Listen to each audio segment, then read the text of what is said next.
No, I'm not a writer. Okay.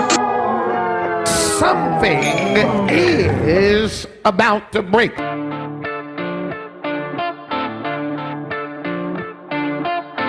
Hello from Nashville, Tennessee. Hey everybody, it's been a couple weeks. We haven't posted an episode in a while. First of all, I've got to apologize for the delay in getting these shows out. The last couple weeks have been crazy. As you know, the family and I were in Branson, Missouri. We were there for 6 weeks. We were on the road for 7 weeks. We drove back home, and then 2 days later, I got on a plane to come to Nashville, Tennessee. First of all, I got to say that our time in Branson was absolutely awesome. It was so much better than I could have anticipated. You know, you never know when you're going to go somewhere for that long. Literally a month and a half of living in another city that you don't really know anything about till you get there. We had a great time. It was really good. It was good family time, and Katie and the girls had a blast. We're already talking about maybe doing something like that at some point in the future. But right now, I'm at House of Cards in Nashville, Tennessee. I love this place. I love Nashville. It's a weird, quirky, fun, amazing music city, and you know how much I love music. So that means that I'm spending this week not only performing at night, but sitting down each day with some amazing guests and recording future episodes of the About to Break podcast. Today, my buddy Ben Showalter is on the show. He's an amazing drummer who spent years on the road touring with some really big name acts, and then in addition to starting his own company, has been playing on Broadway in Nashville. So if you're a musician thinking about moving to Nashville, you're going to get the inside scoop here. We're going to talk about not only what it's like touring and being on the road, but also what it's like doing gigs on Broadway. And it's a really fun conversation. We talk about some family stuff. We talk about some business stuff. Lots of great stuff to glean here. I know you're going to enjoy it. Sit back, relax, and enjoy this episode of the About to Break podcast, my conversation with my buddy Ben Showalter. Hey everybody, welcome to About to Break. I am your host, Taylor Hughes, and this week I'm sitting down in Nashville, Tennessee, in possibly the scariest overlook of an apartment I've ever been in. And I'm sitting down with my buddy Ben Showalter. Ben, thanks for being here, man. Yeah, my pleasure. My pleasure. How weird is your city, man? We just ate at a Johnny Cash themed restaurant that had a band playing before noon. Yeah, that's not normal, I guess. I mean, it's talking about the United States, but anymore down here it seems normal. I guess.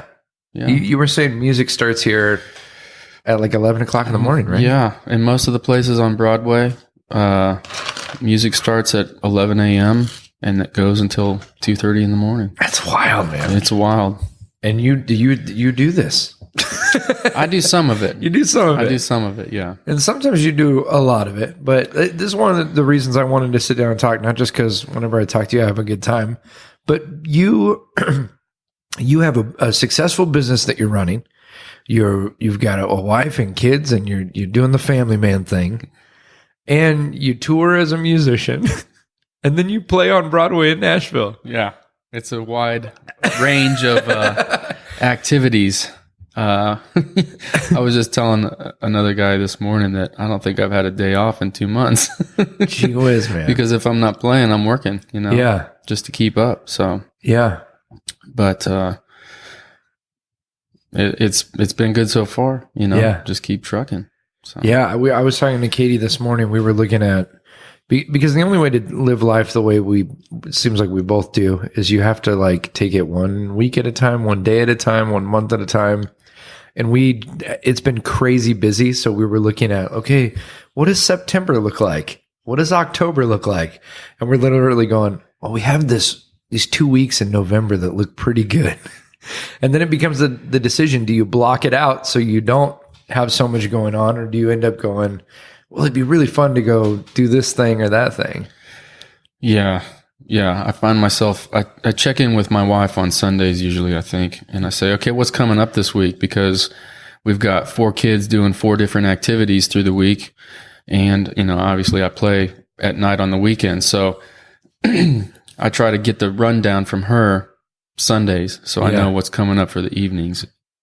Usually I'm checking in with her every day though, because I can't remember. For some reason, I'm very detail oriented with things like that. But when it comes to the kid stuff, I have no idea what's going on. It's crazy, man. Like, because we have, okay, your kids, your oldest is 15. Yes. Youngest is 9, right? Mm-hmm. So, and mine are 11 and 14. So we're kind of right in that same zone. It wasn't until last year for us that our kids had like a life outside of us. Do you know what I mean? Like all of a sudden now, because it used to be when the kids were little, my wife and I would plan our schedule and whatever we were doing, the kids were doing. And now it seems like the kids have all this stuff, school stuff. They've got, want to go hang out with their cousins or their friends, or it's nuts. It's nuts. Yeah, sports and all that. We're just waiting for the oldest to start driving so we can kind of. Yeah, you're going to school, and you're going to take this person with you, drop them off at the soccer field or whatever. Yeah. That's kind of how we're seeing this. Yeah, are they prepared for that?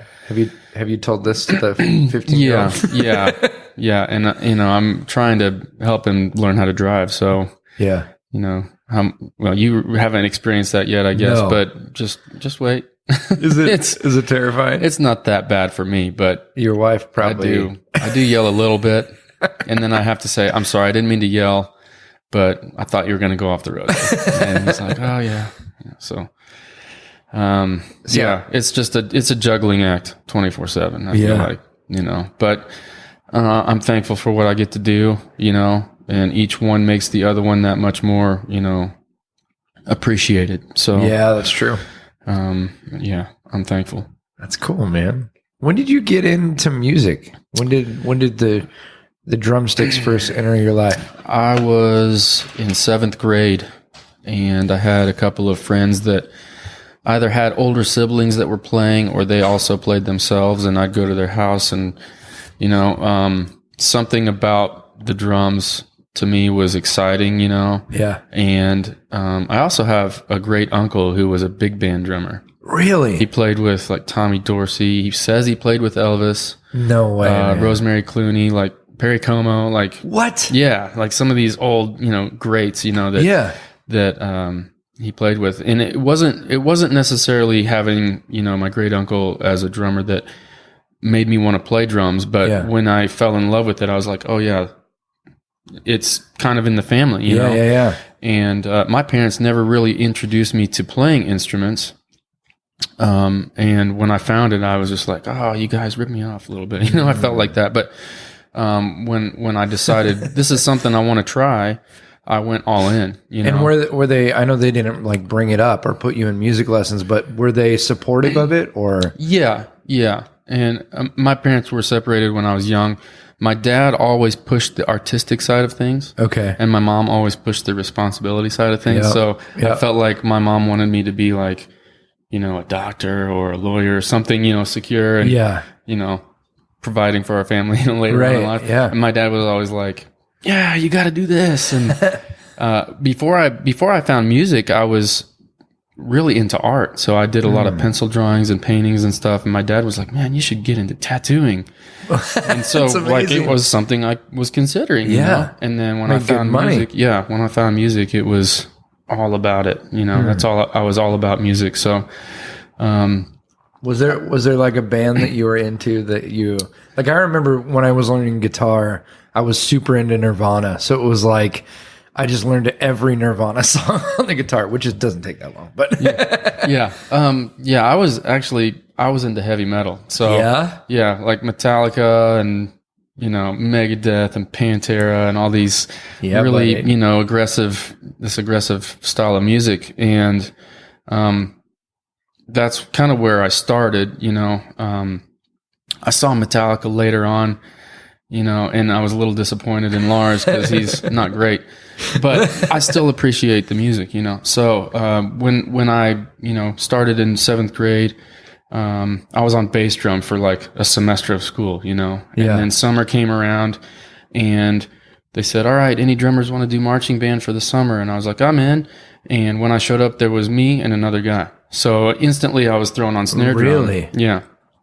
And I worked really hard. And, from then on, it was, I'm not trying to brag, but because I loved it so much and I worked on it every day for hours, you know, I was kind of first chair until I was out of school. So, and, you know, when I decided sort of halfway through high school that I really wanted to pursue music as a career, that's when I branched out into different types of music. Okay. So I got heavy into jazz and stuff like that and different things. Never country, which is wild. Funny because I'm in Nashville and I play country all the time now. So, right. But was that interest in music, you know, because you decided to do it professionally and you went, I need to have some versatility or be able to play in different venues, or was it just as you were learning more about music, you wanted to learn, you know, every aspect of the instrument? Yeah. I wanted to be well-rounded, or at least more rounded than just that one genre of music. Yeah. Even though the guys I was jamming with in high school, that's the kind of stuff they played, was hard rock and stuff. And we'd have fun on the weekends playing that kind of thing. But, you know, when you're a drummer and you start researching the great players, I mean, you get, you know, like Buddy Rich, jazz drummer. Oh yeah. Amazing. And you're like, I want to try that, you know? Right. And that's kind of where it started for me, was with Buddy Rich. I was like, wow, this guy, he's ridiculous. Yeah. And there's something to what he's playing. So let's try it, you know? Yeah. So each genre kind of has its own thing, but each one lends itself to the others in terms of skills and, you know, ability to differentiate what you're doing with your body. Jazz is very independent. You've got 4 different things happening at once. Yeah. Which is a lot different from rock music. You know, you might still have 4 things different, you know, 4 different things happening at once, but it's not as chaotic and you don't have to have as much independence going, I guess, if that makes sense. Well, yeah, I mean, drumming across the board, you have to be able to multitask, you know? It's like the weirdest thing when you realize, oh, he's doing this with his hand on the hi-hat, but he's not thinking about it because he's also doing this, and, you know, he's got this foot doing this thing and that foot doing that thing, and it's just crazy, man. Yeah. It is crazy to think about, but a lot of that stuff, it just goes to automatic pilot, and then you make things happen. It's fun. Now, I was talking to a friend who's a comic the other day, and we were both discussing this thing that happens in the type of work that we do on stage, where once you've done it enough, like a certain routine, you're not thinking about the routine. That's when it gets real special, because then you can improvise and you can do this other stuff. But there's also this weird, it's almost like an out of body experience that you can have, where you're sitting there and you're on stage and you're saying the words and you're talking to the audience, you're having a conversation with the audience, but then you're also like totally somewhere else in your head thinking about, you know, 2 routines from now, I could do a callback to this or that. Do you find yourself doing that when you're playing? Like, you know, the 400th time you've played, you know, Sweet Home Alabama on Broadway, like, are you able to be just like, oh yeah, I'll think, oh, I was supposed to call so-and-so today. How am I going to remember to do that? And then in mid-song, I'll text myself a message to remember to call someone. You'll send yourself a text message? Yeah. You just keep it going with one hand. And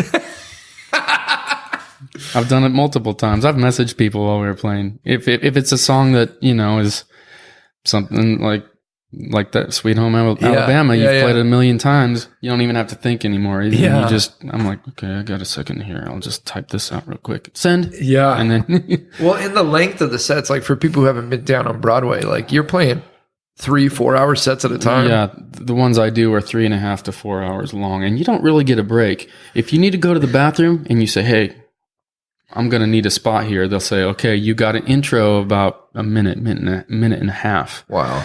Where they'll do an intro to a song that's kind of laid back before you have to be back. So I jet to the back of the building, hit the restroom, and then run back, you know. So no heavy meals right before you play.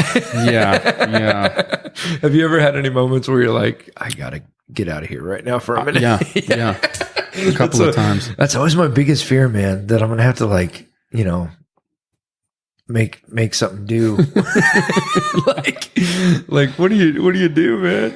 You know what? Sometimes in some of these groups, the other players also play other instruments. So you can say, oh wow, hey, can someone cover me for a song? Yeah. And, maybe the singer will jump on the drums, or the singer will jump on bass and the bass player will jump on drums. It's just, that's the kind of guys you have down here that play all the time. They can do multiple things. So that kind of is cool because, if you need a break, right, you just say so. And they said, all right, we got you for a song, and you can not have to run to the bathroom. You can walk. Yeah. Take it leisurely. Yeah. Do you remember the first time you played on Broadway? Yeah, absolutely. Yeah. Can you talk about that a little bit? Sure. Well, so coming from where I've come from in music, which has been in a lot of touring groups and stuff like that, you really don't ever play more than 45-minute sets, And so you get really good at this set list, and you have 45 minutes and you're in and out. And so, it's a very predictable environment. It's predictable. Sound check is, set up, and you get comfortable where you're at on stage and with your equipment, and you got time to go through all the sounds and make sure you can hear everything. Down here is not like that. You get maybe 15 minutes. Technically, they say you have a half an hour because the band that's done gets done, and there's a half-hour gap between that band and the next band. Okay. But it never goes like that. These people that are just finishing, they're talking to people, they're having a good time, they're breaking their stuff down, talking. Someone bought them a drink, so they're going to chill. And so you might get 15 minutes to set up. And then the sound check is basically the first song. Yeah, it really is. And then you just kind of wave to the sound person and say, I need point it, get bass and say up or down. And that's one part that you have to get used to, is the quick set change. Yeah. And then it's funny because a friend of mine, is how I got into it. He said, hey, can you sub for my band this week? Yeah. And he had asked me for that for probably 2 years, and I was never able to do it. Okay. So one weekend comes up and he says, hey, you want to sub this week? And I said, sure. So he sends me a set list, and it's 45 songs. And I know some of these songs, but because you used to play like 10-song sets or 8-song sets, also the music that I've been playing is original to the artist I play with. Right. It's not these cover songs that everybody knows. And so I know a lot of the songs, but then I'm thinking, oh, I better go through this. And so I'm making notes on every song. It took me 4 or 5 days to prepare. Wow. For me to be comfortable. And then I get down there, and it's like there's no time between songs. They're calling songs, and you finish one, and he says, all right, let's do so-and-so. And then you got to count it in, and you got to go. Yeah. And so that was quite a shock, and doing it for 3.5 hours. Yeah. So the longevity of pacing yourself over that amount of time, I expend a lot of energy when I play. Totally. Yeah. And that was quite different to get used to. And, going from that to doing a double, which all kinds of players down here do, they'll finish their 3.5 hour set, pack up, rush to the next place, and do another 3.5 hours. First time I did that, I thought I was going to pass out. Yeah. You're playing for like 6 hours straight. Yeah. It's crazy. And people do it down here all the time. Just because that's what you got to do if that's what you're doing, right? Yeah. If that's how they're making their living, they'll do a triple and not think twice about it, Yeah. 12 hours of playing. We just did a 6-week run in Branson, Missouri, and I was performing at a theme park. I was doing 4 shows a day. So I did 112 shows in 6 weeks. And what's funny is like I'm doing okay, but I'm like pretty dang tired every day at the end of the day. And then I'm meeting the musicians who play at night. We did a variety show. So they had like a top 40s hits kind of show, and I did a couple sets in it. Well, I'm talking to the drummer at the show, and he's like, yeah, this is my 8th set today. And I'm like, what? I'm like, how often do you do that? He's like, every day. Yeah. That's what you do, man. Yeah. It's crazy. Yeah. Yeah. Yeah. What's great, when you're doing those doubles and triples and you're playing the same songs, you start to not know what's going on. Yeah. Like, where am I? Oh, yeah. Did I play this song already? Yeah. Yeah.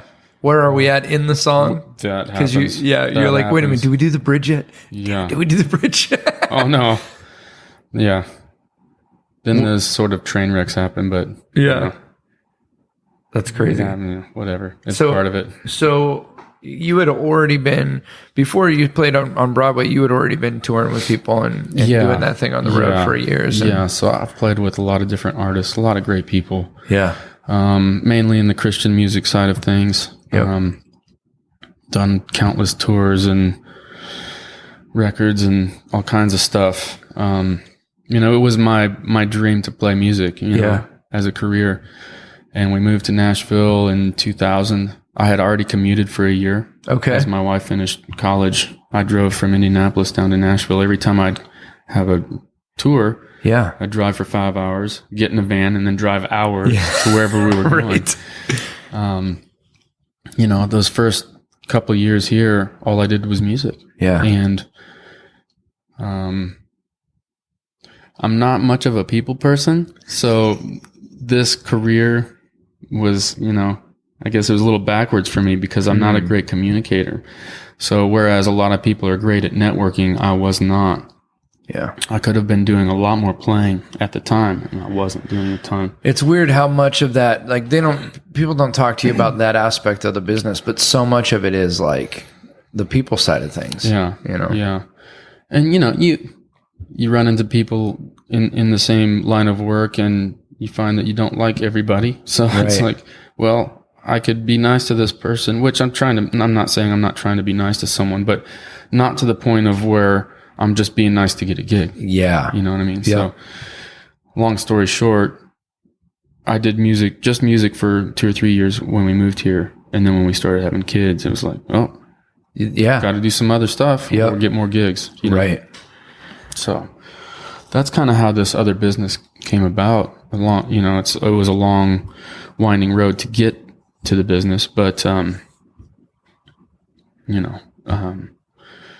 want to play music, you either have to hustle your rear end off, right, and network like crazy, or you got to do other work, to supplement. Yeah, it's the same thing. I think in any aspect of entertainment. Yeah, a lot of guys that we know. I mean, I know a drummer who's tours a lot with people, and when he's not touring, he's running sound for other bands, and he's engineering here, or he's doing side gigs. Like you got to hustle. Yeah, you got to hustle. The bills are there whether the gigs are not. Right. And I think that's something else people don't always understand, especially when you're playing with artists. Like it can be seasonal. You could do a massive tour for 8 months, but then that tour is going to end, and you got to have something else lined up. Yeah. And that's what a lot of these guys on Broadway are doing as well. They're touring for months, and then usually around wintertime is when the influx of guys that have been on the road, you start seeing them downtown again for a few months in the wintertime, and then they're gone again. Yeah. I feel like the cool spot that we're in as a family is because of a lot of hard work, I acquired this business. Yeah.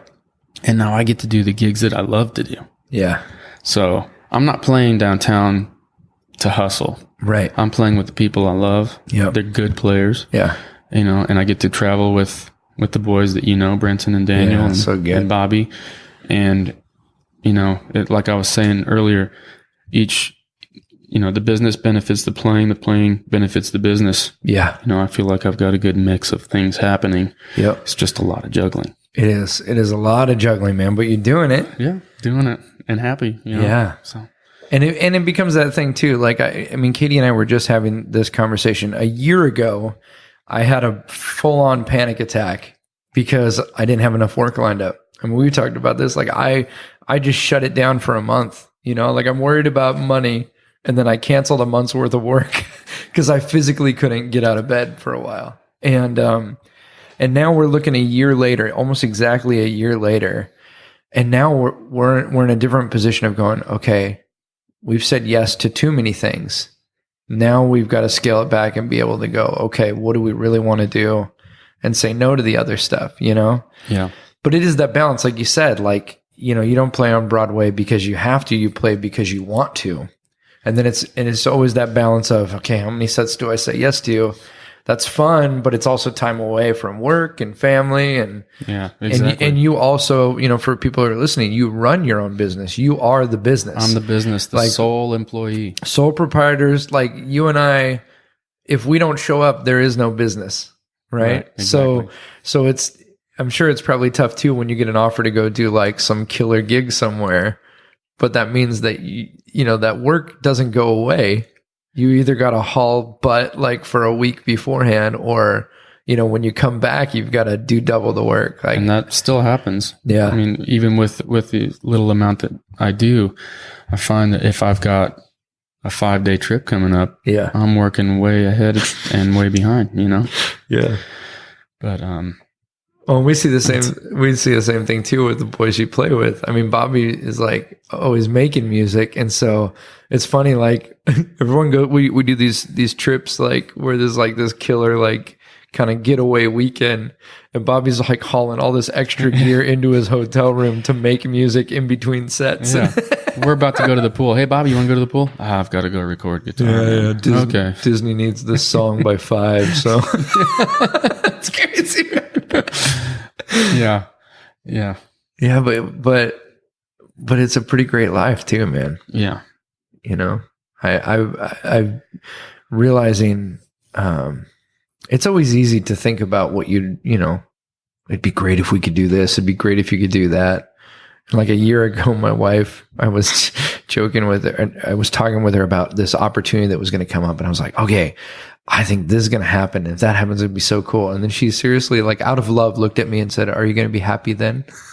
Like, will that be okay? Like, yeah. Or are you going to just keep looking to the next deal? Yeah. And that's, you know what, I found that, and it sounds like Katie's the same way. I run most of my decisions through my wife. Yeah. You know, just to get the feedback, because they see a part of us that we don't really see because we're in it, and we're, you know, we're just going and going and going. And I'll just say, hey, I got asked to do this mini tour. What do you think? She's like, you know, yes or no, you know, and she'll say why. And, you know, a couple of times over the past, I guess, couple of decades of playing music. Yeah. It got to be so frustrating that I wanted to quit. Mm-hmm. I wanted to quit playing music, you know, and I would say that to her, and she'd say, you know what, you'll be more miserable if you do that than what you are now. And so I'm glad that I had someone to bounce that off of, because I would have stopped doing it, and then who knows what. So and that's when you really start to redefine what success looks like, you know, because as a business owner, if you were really trying to be a successful business owner, you'd pour 80 hours a week into that business. You'd have, you know, employees and all this other stuff. But it's like, no, like, what does success really look like? You know, you're able to provide for your family and have work that you do a good job with and you feel proud of, but you also have time to do the things that, you know, give you those joy points. Mm-hmm. I got a new filter I'm running everything by. There's 3 reasons why I should do anything. And I think this works for all of us. So this is my little idea. I'm going to run it by you. Okay. So check it out, Ben. You get an opportunity. Someone calls and says, hey, do you want to do X on this day? I think there's only 3 reasons you should do it.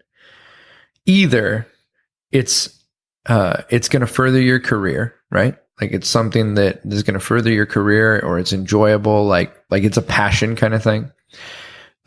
Or it's going to benefit your family in some way, or it's just a ridiculous amount of money, right? If it's a ridiculous amount of money and it doesn't further your career, well, then I'll still do it. You know what I mean? But if it's not good for my family, not good for my career, and not enough money, just say no to it. Exactly. Like, you know? Yeah. I like the other day I was thinking about that. I'm sure it's not original, but I was like, this is helpful.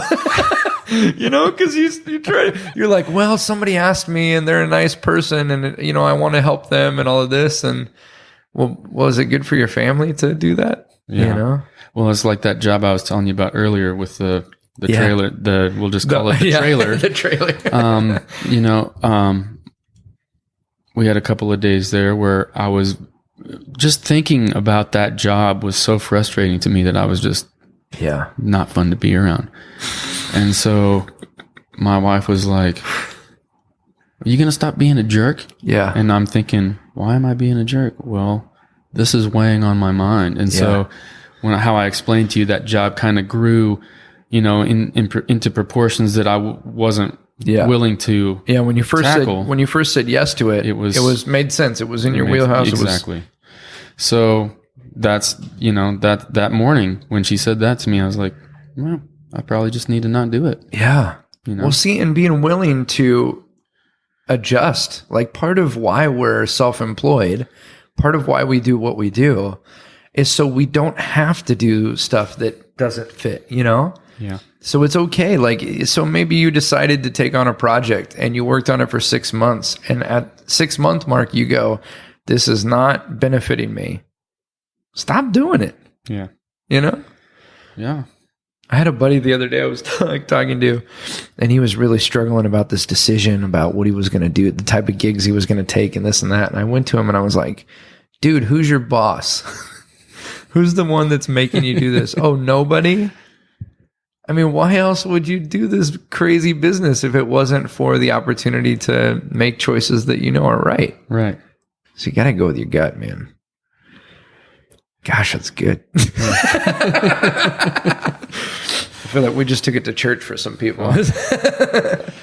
Yeah. But man, hard work pays off, It does. Yeah. It does. But I like what you were saying. What does success look like? And I always think about that.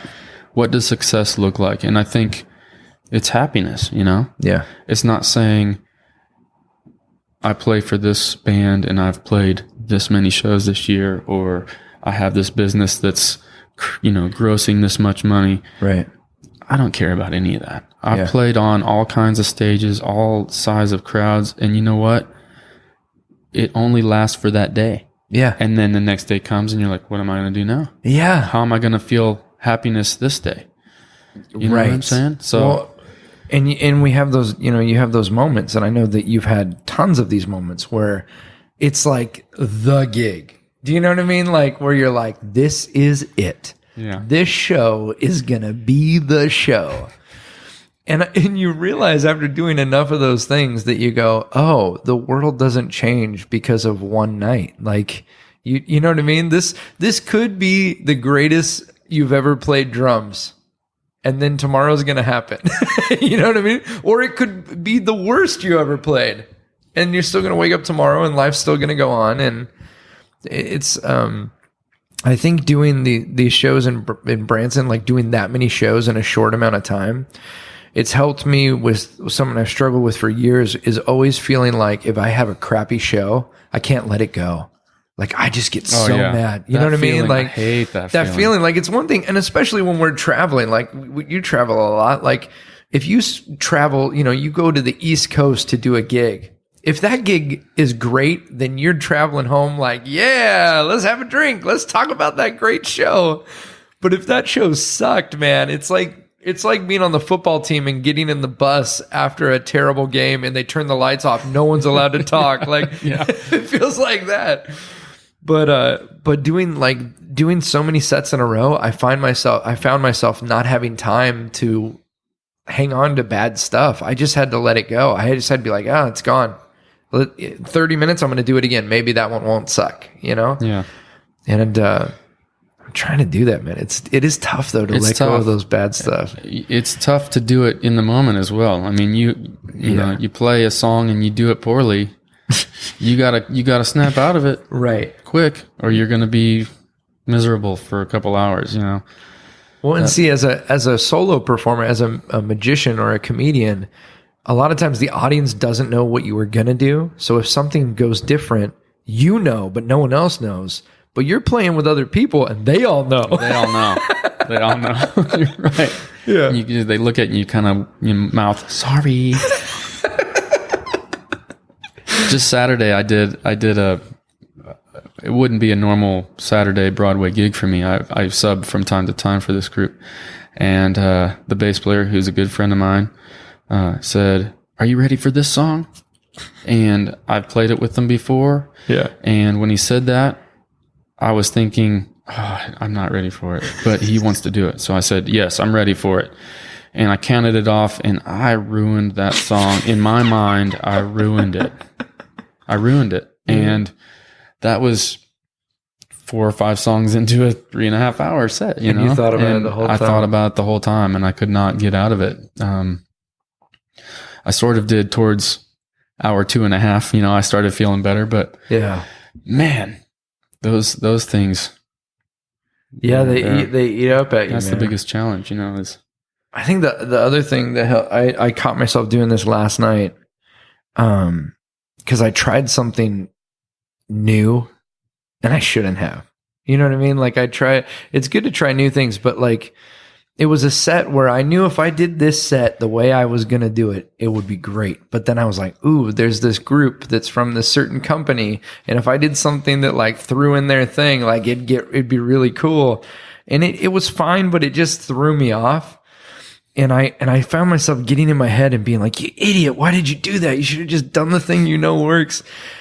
But in those moments, if you can turn your attention onto the people that are watching, do you know what I mean? Like, if I'm just thinking about, oh, I'm bummed that I didn't do it right, or that it made me feel stupid or whatever, rather than going, okay, well, I've still got 2 hours more with these people, you know, or I've got 20 minutes left of the set. What can I do to make them happy?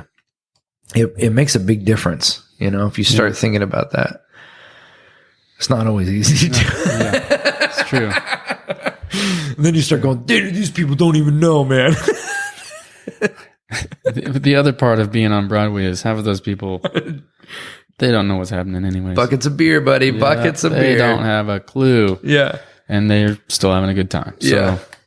might as well have a good time with Yeah. it, you know? Now, I got a question, and you don't have to name any names, and obviously we're not going to talk about you with this. Okay. But on Broadway, one of the things that happens is the bands get drinks bought for them. Have you ever been playing with someone and they had too much and like couldn't swing it? Like I'm just picturing like I was watching a set once and the people kept sending drinks up to the guitar player, and I was like, how is he still playing guitar? Yeah. Yeah. No, I've seen it happen. Yeah. I have. Yeah.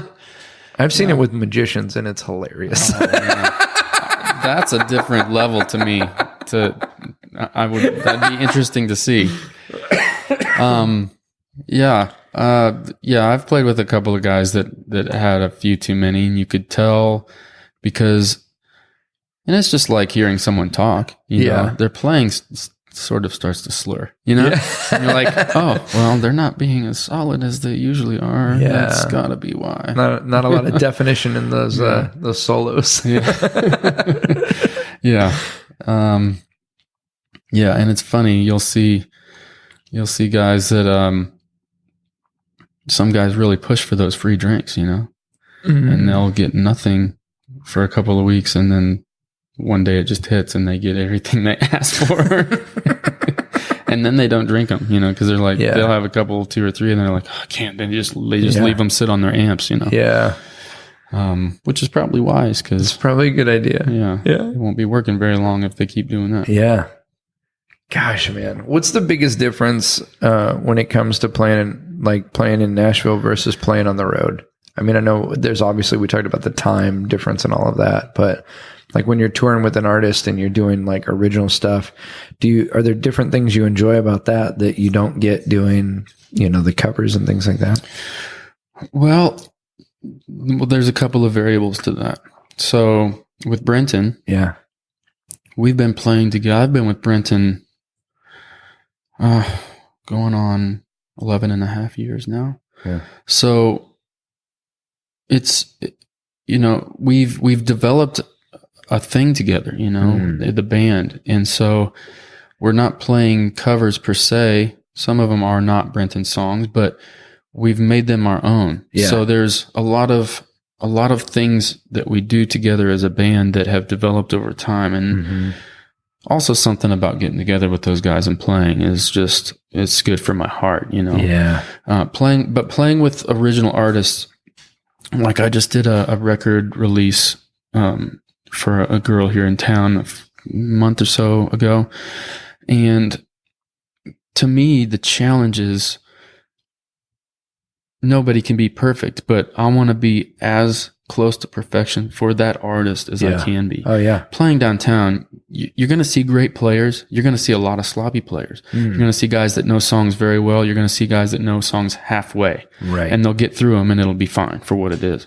But when you're doing the original thing or, playing for an artist that, is touring and stuff like that, I just feel like the level of quality has to be exponentially better. Yeah. You want to make them shine with what they're doing. Yeah. So for me, that's the challenge, is to make that stuff as close to perfection for that person.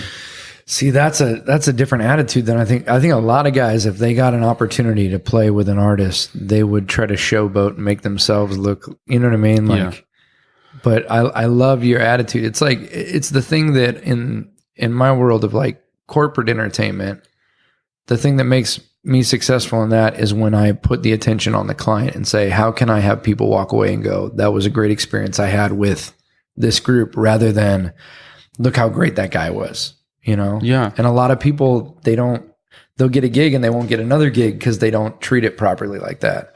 But there needs to be a little bit of humility and say, absolutely, it's not all about me and my element that I'm doing, Absolutely. Well, yeah. And I'm not saying that I try to be lazy on the Broadway stuff either. Like, no. I try to bring that attitude to all of my playing, right? But there is a difference. Like, I realize the stakes are higher for these artists. Yeah, exactly. So with Brenton, when we first started doing these weekends that, we do together sometimes, we didn't do like full drum set. It started out with a cajon and percussion stuff. And, what it came down to a lot of the time was volume issues. Yep. So I learned how to play very quietly on the drums. Yeah. To fit the environment. Yeah, but what's amazing is, because I've noticed this watching you play, you don't lose any energy or intensity, but you're able to lower the volume. Yeah. Which a lot of guys equate to just hitting hard, Yeah. And what you're talking about, the attitude thing, is some guys will say, well, I just play loud, and right. I don't want to be that guy. I want to fit the situation. Yeah. Yeah, so that's good. You just got to make it work for who you're working for. Yeah. Yeah. Well, and that's what keeps the guys that are working. That's right. Yeah. And it's stuff that a lot of people don't talk about, Most of the guys are probably going like, what's the biggest tip? Well, I wear these kind of jeans. It's like magicians, like, I like to use this deck of cards. Guess what? Nobody cares what deck of cards you're using. Also, why are we still doing so many card tricks? There's other stuff now. Sorry, just a side note. Little rant. I bet. Yeah, I was just thinking that this week, actually. I was like, I wonder what, like in terms of music, like, to make myself better, I can study jazz, I can study bluegrass, I can study this. Like, for what you do, I was just thinking, I wonder how many different, like, for lack of a better term, genres of magic are there? There's card tricks, there's, all those crazy things you do. Yeah, I mean, there's not the thing with magic is the whole idea of it is you're presenting things that people think are impossible. And so when you look at it that way, there's only 7 categories of impossible things. Like, you can't destroy something and make it go back together. You can't make something levitate. You can't make something vanish. You know what I mean? There's only, so every magic trick is going to fall into one of those categories. But then the props can change. And that's why I joke about card tricks. I love card tricks. Magician friends who are listening, I love card tricks. But the reason magicians use cards is because when magic was at its heyday, everybody played cards. There was no TV. There was no internet. Like, what you would walk into a building and there'd be a table with a deck of cards on it. So it was about using things that are around all the time, cards and coins and things like that. But nowadays, it's like there's other things, Yeah. Make magic that, involves other stuff. Just my dissertation on magic. But yeah, I mean, the same thing with music. Like, we're not still using the same kits we were, old Slingerland. Some people are. Oh, those are nice. I've got an old I've The got an big old bass set. drum. I've got one of those. The little too. arced. I love those things, man. Is your great uncle? Is he still around? Or Yeah. Really? He is. Oh my goodness. He's got to be pushing early 90s, I think. Right Does he now. ever play anymore or no? Yeah. So he lives in Georgia. I'm trying to think of the area. It's a touristy kind of area. Okay. Helen, Georgia. Helen, Georgia. And he's very big into Native American culture. Yeah. And he hangs out with a lot of them. And what he does, I don't know what he's doing now exactly, but I know that he'll set up on a street corner throughout the week from time to time and just play, like throw out the tip hat, the tip bucket or whatever, and just play. And I've been meaning to go visit him and take my drums with me, see if we can do some stuff. But that's amazing. Yeah, he's still kicking. And every Christmas, my wife is great about sending out Christmas cards to, hundreds of people. And she always sends one to him. And I always get a reply from him.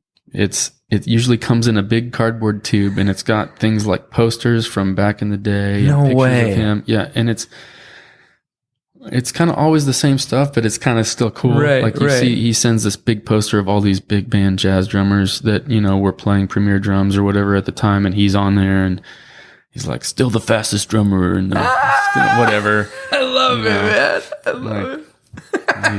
He's a funny guy. He's got, so he sells some things too, in Helen, in this tourist place. And one of them it's a book entitled What Men Know About Women. Okay. And you open the book and there's no text in there. Like he's that kind of guy. He's a funny guy. Quirky old dude. Yeah. I want to meet him. Yeah. He's very cool. Yeah. That's fun, man. How about your kids? Are any of your kids into music? Yeah. My oldest it's funny because when I went to join the band in 7th grade, I was in love with drums and I went to the band teacher and I said, I'd love to play drums. Yeah. He said, well, I have a lot of drummers, but I need trombone players. And I said, if it's trombone, then no deal. I'm not doing it. He's like, okay, you can play drums. So, years and years go by. I've got kids and my oldest comes home, and he's like, I want to be in band. I was like, cool. You going to play drums? And he's like, I think I'm going to play trombone. I'm like, oh, here we go. Man. I've got all these drums. I don't have to buy drums, but you want to play trombone. So he started out on trombone and he killed it. I mean, that's one of those instruments that's not really valve, driven. Yeah, it's the slide. So you really have to fascinating to me. You have to know those positions, Yeah, it's not like frets on a guitar. Yeah. Like you just have to know the feel of it. Yeah, and he's crazy. good. He's great at it. But entering high school, he wanted to play on the drum line for marching band. So he's doing both. Oh, that's cool. Yeah, he's playing drum set for marching band right now. So he's into music. I've got 4 kids. Only one of them's not really into music. My second son, when he was just a little kid, he didn't go a day without banging on my drums. Yeah. And then at some point, it just kind of turned off. Just kind of faded away. And now he's into sports, which is cool because he's a great athlete. And then my other 2 kids, they're musically inclined as well. They like to play drums and piano, and my daughter just entered 6th grade, so she's playing clarinet. So yeah, it's not something that I wanted to have instruments around the house so they could tinkle around with them and play and just experience it on their own. It's never been something that I was like, you must do this because I do this. Right. Yeah, we did kind of the same thing. Like we got guitars and ukuleles and all sorts of, melodicas, just random stuff around the house. And every now and then they'll play with the guitar, but they haven't really jumped on, and grasped. They've got other stuff that they're into.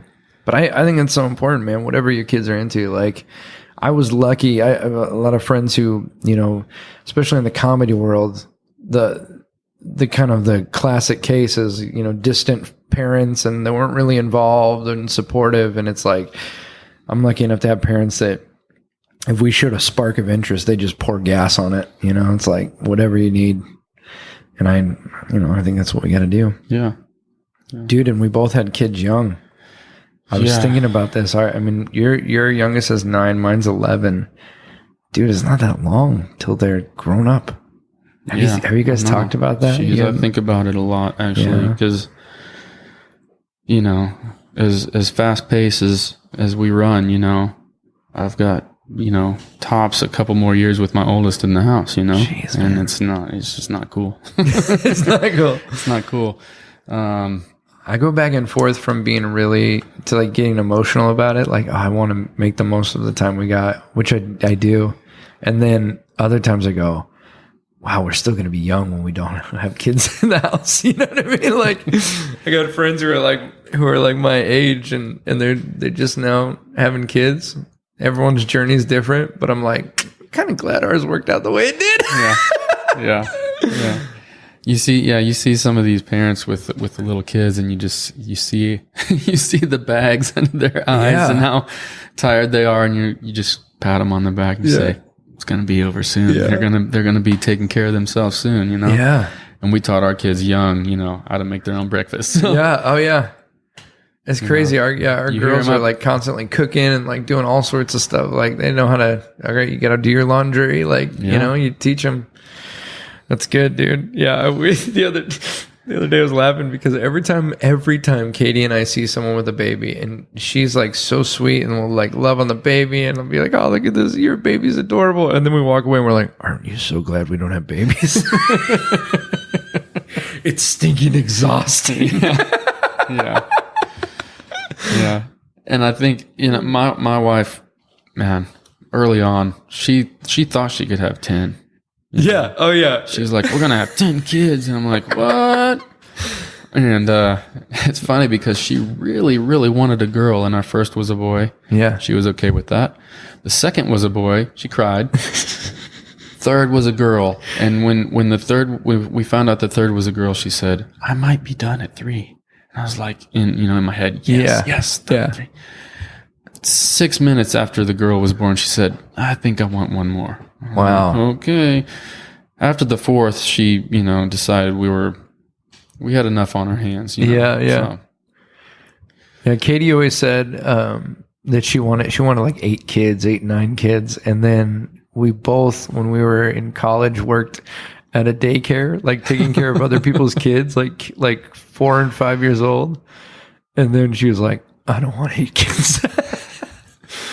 Well, I've noticed, man, I mean, you guys have 4. Here's the thing about 4. Once you get to 3 feels like 5. I felt like once when we went from 1 to 2, that was me that was the biggest jump. After that, it was like, no, I'm fine. Let's just keep rolling. Yeah. Honestly. Well, that's because like the first kid, like you do everything right. You've got it all set, and then by the sheer fact that there's another one, you can't put all your attention on one. And then you're like, well, guess this one's going to be a little more relaxed than the first one. The other thing is you think you have kids, they're going to be very similar, but I can't tell you how different the first to the second was in personality. Oh, yeah. Have you heard the story about how the second was born? No. Okay, so real quick. I want to hear it. Our first was born, my wife went into labor about 5-ish in the morning. We went to the hospital at 6. We were there by 6 a.m. Yeah. He was born at 6 at night. Something like that. It was a long day. Long time, yeah. Well, something happened. And after that, my wife was very quick about delivering kids.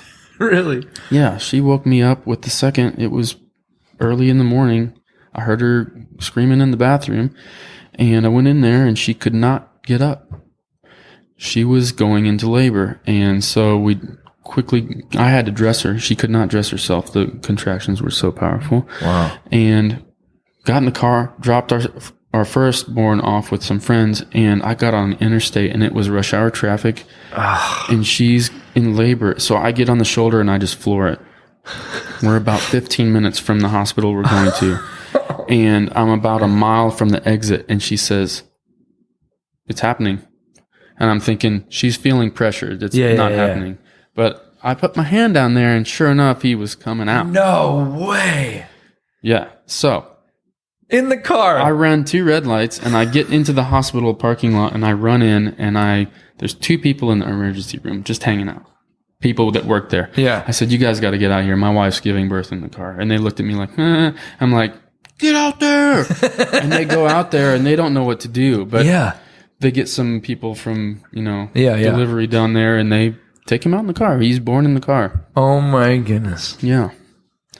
So they wheel her in, they take him in, and there I am with a car seat that's destroyed. That's crazy. And he was impatient ever since. So fun. And were the other two pretty quick as well? Yeah. So with the first, my wife does not do well with pain meds and anesthesia. Yeah. So the first one, she had, the epidural and stuff and felt pretty rough afterwards. Well, this one being born in the car, she was walking around right away. Felt great. That's crazy. So, they said, next time you feel like you're going into labor, just come in. And sure enough, we get there and it's an hour, maybe. Bam. That's crazy, man. Yeah, with our first, Katie went all the way to she's pushing and had no meds at all. And then our first ended up being an emergency C-section. They're like, this baby is not coming out. And Katie immediately was like, give me the epidural. But then because the first was a C-section, our second was a scheduled C-section. So it was crazy. Like the first one was like you were saying, like all day we were there. The second one, it was literally like, okay, so at 7:15 we'll check you in, and at 8:30 we'll have the baby. It's like so weird, man. Like walk into a room, like my wife gets wheeled in, and then like 15 minutes later, they're like holding the baby. It's so crazy, man. Yeah. But now you're done. No more kids. Oh yeah, it's official. We've swapped stories. Yes, it's over for both of us. Yeah, mine was much easier. Yours was much easier. Mine was highly traumatic. I've never told it on the podcast. We'll save that. That'll be like episode 200, the vasectomy story. Dude, well, thank you for doing this, man. This has been awesome. Yeah. I so appreciate you, man. We got to have lunch. We had a baked potato casserole. That was pretty really good casserole. Yeah, we had flat cornbread. It was like a fried cornbread. I've never had fried cornbread before. It was good. Yeah, I think I like the fluffy cornbread better. Yeah. It's a different thing though. It is a different thing. Although I do think that flat cornbread would make a great breakfast taco. Use that instead of a tortilla. Yeah. Could be a thing. It could be a thing. Let's see if we can get it to happen. Okay. We're looking for investors right now if you'd like to help Ben and I open a new restaurant in downtown Nashville. Because we don't have enough stuff. We don't have enough projects. Yeah. All right, man. I'm going to turn this off. We can keep talking. Okay.